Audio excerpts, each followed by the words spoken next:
I still feel that in the same way we fund research at Kemri, in the same way we fund research at Karo, the coffee farmer, because this is a key crop for this country, a key foreign exchange earner, the coffee farmer must also be supported by the exchequer in reviving the research which has been largely dormant for over 10 years. Honorable Speaker, a number of regulators are still active in the coffee value chain, from county governments, the Capital Markets Authority, and the board. It is important for, especially in the coffee trade at the Nairobi Coffee Auction and the Nairobi Coffee Exchange, which is regulated by the Capital Markets Authority, that there is simplicity, clarity, and speed in resolving issues that have either been raised by traders or by the authority itself. Honorable Speaker, it is not possible and tenable in this era of accountability and transparency for the Capital Markets Authority to raise a question to be responded for by a coffee broker, give them 7 days to respond, yet sit on the same communication in resolving it for more than 21 days. That is being an impediment to coffee trade. Honorable Speaker, the best prices by our coffee farmers are fetched through direct sales.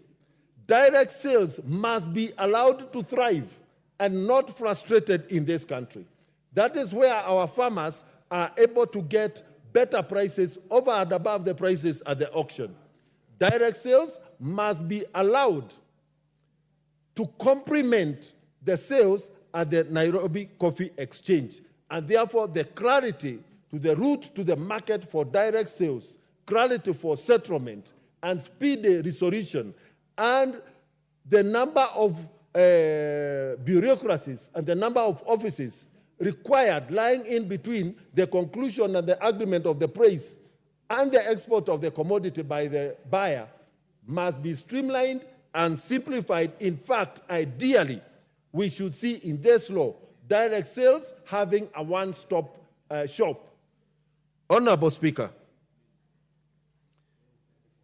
the coffee farmer during his heydays had the Kenya Planters Cooperative Union.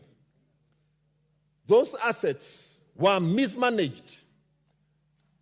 And even the coming back of the coffee board, we must ensure that the membership of the board does not also run into the same problems that KPCU ran.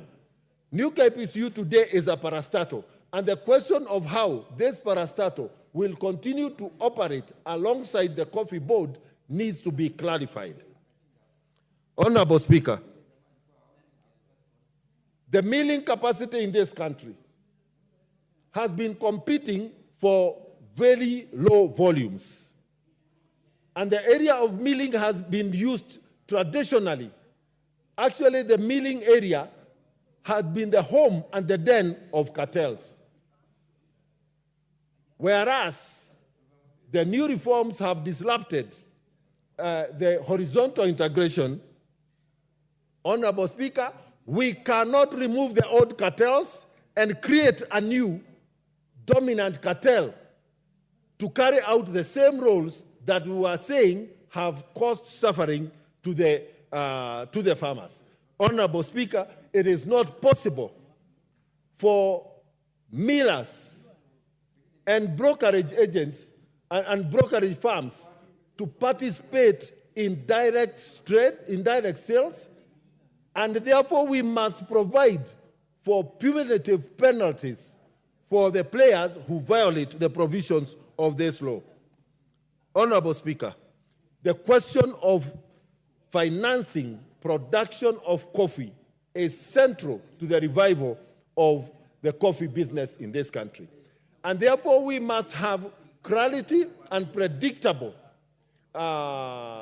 subsidy program for coffee farmers. This sector requires a rebirth, it requires to be revived, and we have to make deliberate steps to support the coffee farmer better. I want to congratulate the Kenya Kwanza government for continuation of the Sheriff Fund, but it is also important and paramount that we craft support for farm inputs and agronomy services. Extension services and the county governments have gone to the dogs. It is imperative that if we are reviving this sector, that the national government intervenes or provides